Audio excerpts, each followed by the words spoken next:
Selamat datang kembali di Rumah Ilmu, saling bantu, saling jaga, mencari ilmu di rumah saja. Assalamualaikum warahmatullahi wabarakatuh. Kembali lagi di Rumah Ilmu, saling bantu, saling jaga, mencari ilmu di rumah aja. Oke, kali ini kita akan bahas tentang memahami sejarah perjuangan Nabi Muhammad SAW.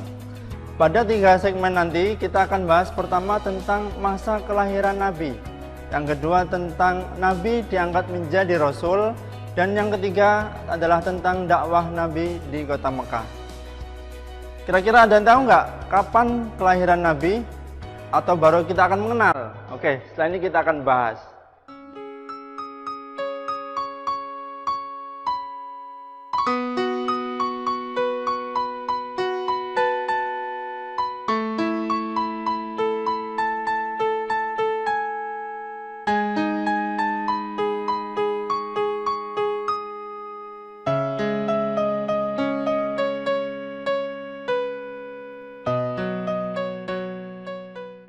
Baik pemirsa TV 9 yang dirahmati Allah, bismillah, alhamdulillah, wala haula wala quwata illa billah. Mari kita mengenal tentang masa kelahiran Nabi.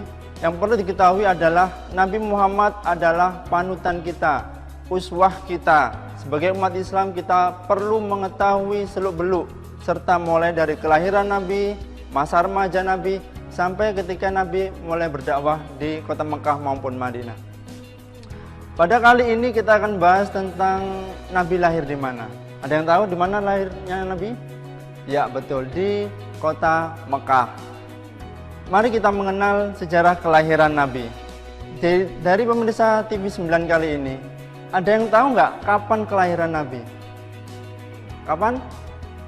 Ya, betul, tanggal 12 Rabiul Awal. Nabi lahir di tahun gajah. Ada yang tahu kenapa disebut tahun gajah? Karena tahun itu adalah tahun yang bergejolak bagi kota Mekah. Kota Mekah diserang habis-habisan oleh pasukan bergajah, namun semuanya tertolak. Tidak ada yang berani mendekati Ka'bah saat itu. Nabi Muhammad lahir pada tanggal 12 Rabiul Awal. Namun kelahiran Nabi tersebut tidak bisa melihat ayahnya, karena ayahnya telah meninggal di usia 6 bulan ketika Nabi Muhammad masih dalam kandungan. Nabi Muhammad dilahirkan oleh ibu yang bernama Siti Aminah. Nah, tetapi Siti Aminah ini tidak dapat menyusui Nabi Muhammad karena air asnya tidak keluar. Tetapi ternyata rencana Allah lebih unggul daripada rencana manusia. Di lain sisi, ada seorang yang bernama Halimatus Sa'diyah. Dia ingin menjual untanya di pasar di sekitar Ka'bah. Tanpa disengaja untanya lari ke rumahnya Nabi Muhammad. Nah, disitulah Halimatus Sa'diyah mulai mengenal Nabi Muhammad, yang mana akan menjadi persusuan kepada Halimatus Sa'diyah. Semenjak disusui oleh Halimatus Sa'diyah, Nabi Muhammad terus dibimbing, dibina sampai menginjak usia ke 5 tahun. Ketika 5 tahun itulah Nabi Muhammad dikembalikan ke kota Mekah. Dalam perjalanannya bersama ibunya, ternyata ada yang tahu? Ibunya jatuh sakit. Siti Aminah jatuh sakit dalam perjalanan menuju ke kota Makkah. Ketika jatuh sakit, maka Nabi Muhammad pun diasuh oleh kakeknya yang bernama Abdul Muthalib. Dari pengasuhan Abdul Muthalib, Nabi Muhammad mendapatkan perhatian penuh, mendapatkan kasih sayang penuh. Namun perhatian dan kasih sayang penuh itu hanya bisa diterima oleh Nabi pada usia ke-8 tahun saja. Karena apa? Karena kakeknya sudah meninggal dunia. Akhirnya pendidikan yang dialami oleh Nabi dilanjutkan oleh pamannya yang bernama Abu Thalib. Nah, dengan pamannya inilah Nabi Muhammad diajari cara menjalani hidup dengan baik. Dilatih untuk mengembala yang benar, dilatih untuk menjadi buruh dagang, dilatih tanggung jawabnya, disiplinnya, jujur, amanah, dan yang lain sebagainya. Nah, apa saja kira-kira yang akan terjadi dengan paman Abu Thalib? Dengan asuhan dari paman Abu Thalib ini, apa yang kira-kira akan dialami oleh Nabi Muhammad? Pemirsa TV 9, apa kelanjutan yang dialami oleh Nabi setelah mendapatkan pengasuhan dari paman? Nabi Muhammad terus diberikan pendidikan, disiplin, tanggung jawab, kejujuran, amanah sampai Nabi berusia 12 tahun. Nah, di tahun ke-12 inilah paman Nabi Muhammad, Abu Thalib, mulai melihat kecerdasan Nabi Muhammad ini. Dia mulai terbentuk karakter yang disiplinnya, karakter tanggung jawabnya, karakter amanahnya. Nah, di usia ke-12 tahun ini, Nabi Muhammad mulai diajak berdagang oleh pamannya, Abu Thalib, menuju ke luar kota, mengelola keuangan perdagangan paman Nabi, dan yang lain sebagainya. Di sela-sela perdagangan itu, Nabi Muhammad diajak ke luar kota, yaitu ada di kota Basrah. Di kota Basrah, saat itu ada di negara Syria Barat. Di sana Nabi bertemu dengan seorang pendeta terkenal kala itu bernama Buhairah. Buhairah melihat Nabi seperti bukan orang asing. Dia melihat Nabi berpesan kepada paman Nabi, "Wahai Ali bin Abi Thalib, jagalah anak ini. Saya melihat anak ini nanti akan menjadi pemimpin umat seluruh manusia. Maka dari itu jagalah anak ini, jauhkan dari musuh-musuhmu, agar anak ini selamat." Begitu pesan Buhairah. Nah, akhirnya Ali bin Abi Thalib langsung kembali pulang dan menjaga betul-betul pesan yang disampaikan oleh Buhairah. Apa yang terjadi dengan pesan yang dari Buhairah tadi? Kita lanjutkan pada segmen yang kedua. Tetap di sini di TV9 Santun Menyejukkan. Jangan kemana-mana, tetap di channel TV9 Santun Menyejukkan.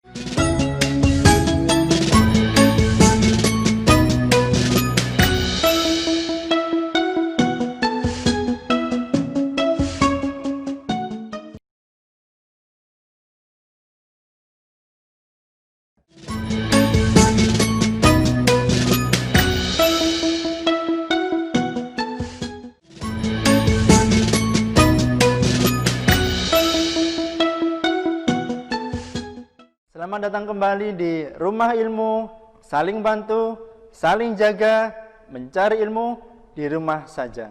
Kembali lagi di TV9 Santun Menyejukkan. Mari, oke, kita lanjutkan pembahasan yang tadi, yaitu bagaimana kelanjutan dakwah Nabi. Dengan karakter sifat mulia Nabi yang dimilikinya, yaitu dengan tanggung jawab, amanah, jujur, rendah hati, sopan santun, ramah, dan sebagainya itu, melihat kampung masyarakat Bongkah itu merasa risih. Nabi Muhammad merasa resah dengan keadaan di sana. Kenapa demikian? Karena di sana banyak terjadi kekerasan, pemerkosaan, ketidakadilan, bahkan pembunuhan. Padahal saat itu orang-orang di sana sudah cerdas semuanya, pintar-pintar semuanya. Tetapi kepintaran dan kecerdasannya itu tidak dipergunakan sebagaimana tempatnya. Itulah yang disebutkan dengan istilah jahiliyah. Akhirnya Nabi Muhammad melakukan uzlah, yaitu merenungkan, berdiam diri di sebuah gua yang bernama Gua Hira. Beberapa kali berhari-hari Nabi Muhammad merenungkan keadaan kota Mekah di Gua Hira, hingga suatu saat datang sebuah cahaya. Di situ adalah malaikat Jibril menyampaikan pesan surat Al-Alaq ayat ke-1 sampai ke-5. Bismillahirrahmanirrahim. اقرأ باسم ربك الذي خلق خلق الإنسان من علق اقرأ وربك الأكرم الذي علم بالقلم علم الإنسان ما لم يعلم. اقرأ, bacalah. Iqra bismi rabbikal ladzi khalaq. Bacalah dengan menyebut nama Tuhanmu yang menciptakanmu. Buat kita ya, kira-kira bacalah di dalam gua itu membaca apa? Lampu tidak ada, papan tulis tidak ada, buku tulis juga tidak ada. Kira-kira apa yang dibaca? Ada yang tahu? Ya, yang dibaca adalah keadaan kota Mekah. Iqra bismi rabbikal ladzi khalaq. Bacalah dengan menyebutkan nama Tuhanmu yang menciptakanmu. Khalaqal insana min alaq, yang menciptakan manusia dari segumpal darah. Iqra wa rabbukal akram. Bacalah dan Tuhanmu lah yang maha mulia. Allazi 'allama bil qalam, yang mengajari manusia dengan perantara kalam. 'Allamal insana ma lam ya'lam, yang mengajari manusia dari yang dia tidak ketahui. Dari ayat ini kita bisa mendapatkan pesan bahwa kita sebagai manusia harus membaca keadaan sekitar kita. Mana yang tidak betul kita betulkan. Mana yang kurang pas kita ditata dengan baik sesuai dengan perintah Allah, apa yang diajarkan oleh Allah melalui surat Al-Alaq tadi. Dan tentunya menyebarluas ke berbagai ayat yang lainnya. Nah, setelah Nabi mendapatkan wahyu pertama ini, Nabi kemudian takut, lari pulang ke rumah, kemudian meminta perlindungan kepada istrinya, yaitu Siti Khadijah, karena saat itu Nabi merasa ketakutan melihat malaikat Jibril yang belum pernah dia ketahui sebelumnya. Beberapa hari Nabi Muhammad merasa takut hingga akhirnya sudah menenangkan diri, dan kemudian turunlah wahyu yang kedua, yaitu surat Al-Muddatsir ayat ke-1 sampai ke-7. Bismillahirrahmanirrahim. Ya ayyuhal muddatsir, qum fa'anzir, wa rabbaka fakabbir, wa thiyabaka fatahhir, warrujza fahjur, wa la tamnun tastakthir, wa lirabbika fasbir. Nah, pada surat tersebut Nabi Muhammad dianjurkan untuk mulai bangun dari selimutnya, menyampaikan kebenaran, kemudian mengajak teman-teman, sahabat-sahabat yang ada di sekitarnya untuk berdakwah. Nah, dari surat Al-Muddatsir ini, pesan yang bisa kita tangkap adalah kita diminta untuk bangun dari zona nyaman kita. Bangun dari zona yang mengenakkan kita, yang membuat kita berhalu berlebihan. Maka dari itu kita bangun, kita bangkit, kita melihat sekitar kita, mana yang kurang betul kita betulkan, mana yang kurang sesuai dengan ayat dari Al-Quran kita betulkan. Nah, itu baru sekitar saudaranya Nabi. Nah, bagaimana dengan dakwah di kota Mekah secara keseluruhan? Kita lanjutkan di segmen yang ketiga. Tetap kembali di TV9 Santun Menyejukkan. Jangan kemana-mana, tetap di channel TV9 Santun Menyejukkan. Selamat datang kembali di Rumah Ilmu, saling bantu, saling jaga, mencari ilmu di rumah saja. Kembali lagi di program TV9 Santun Menyejukkan. Kita lanjutkan pembahasan yang tadi, yaitu tentang turunnya ayat Al-Quran.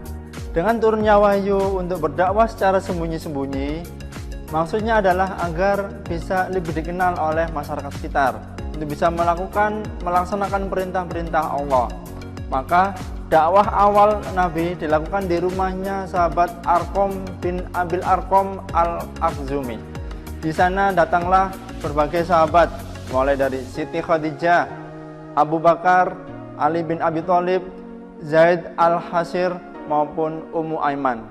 Mereka semua tertarik untuk bisa masuk Islam dan memeluk agama Islam.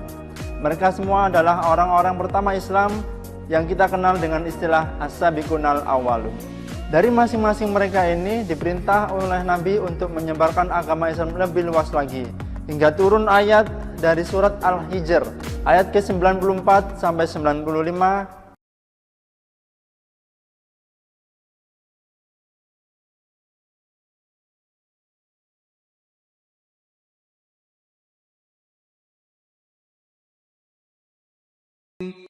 Dan juga surat Asy-Syu'ara ayat ke-214 sampai 215.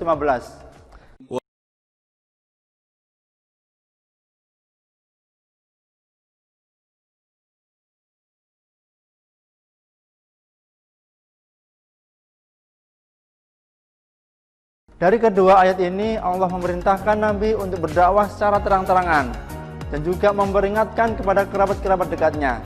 Nah, dengan terang-terangannya itulah paman Nabi mulai terdengar dakwah Nabi. Paman Nabi kemudian bersikap sinis. Paman Nabi yang dimaksud adalah Abu Lahab. Abu Lahab bagian dari kafir Quraisy saat itu.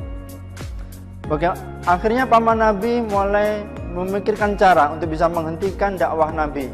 Mulai dari menyuruh paman Nabi yaitu Abi Thalib untuk menghentikan dakwanya, tetapi ditolak oleh Nabi. Kegagalan penghentian dakwah Nabi itu membuat kafir Quraisy semakin marah, semakin emosi. Akhirnya melakukan segala cara untuk bisa menghentikan Nabi, yaitu dengan cara membunuh budak kafir yang masuk Islam, menyiksa budak kafir yang masuk Islam, Pengikut-pengikut Nabi pun juga mulai disiksa, diteror. Bisa dibayangkan bagaimana mencekamnya saat itu ya. Nah, hingga sampai suatu saat ketika kafir Quraisy menyewa orang untuk mencaci maki Nabi Muhammad, menghasut Nabi Muhammad, memfitnah Nabi Muhammad. Tetapi kemudian rencana Allah berbeda. Akhirnya orang yang disewa tersebut masuk Islam. Semakin kepanasan orang-orang kafir Quraisy. Nah, dari situlah akhirnya kafir Quraisy mengutus Utbah bin Rabi'ah untuk membuat negosiasi kepada Nabi Muhammad. Apa sih negosiasinya? Pertama, Utbah bin Rabi'ah menawarkan harta sebanyak yang Nabi mau.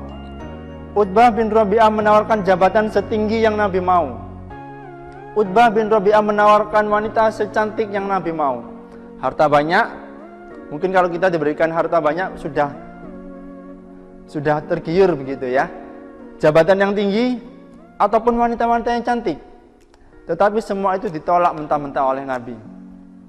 Ditolak mentah-mentah, akhirnya petinggi kafir Quraisy memutuskan untuk memboikot segala aktivitas Nabi.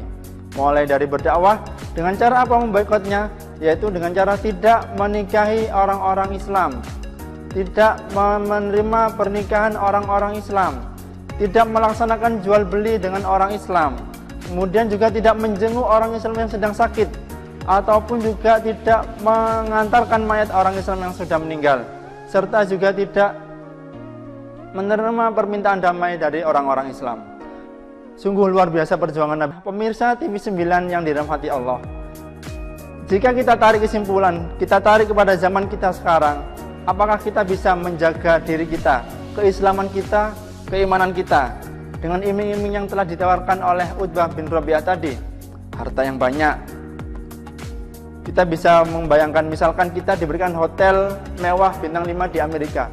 Apakah kita bisa menerimanya dan kemudian melepaskan agama Islam? Itu adalah ujian buat kita semuanya.